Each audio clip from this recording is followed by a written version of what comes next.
You ask Tiger to solve. This deals with linear equations with one unknown. The final result is x equals -10. Let's solve it step by step. Simplify the expression. Group like terms. Simplify the arithmetic. Group all constants on the right side of the equation. Add 12 to both sides. Simplify the arithmetic.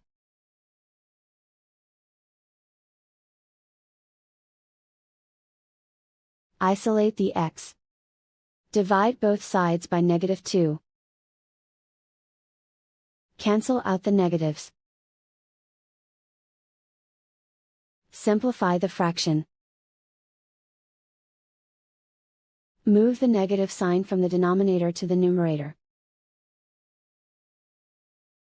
Find the greatest common factor of the numerator and denominator.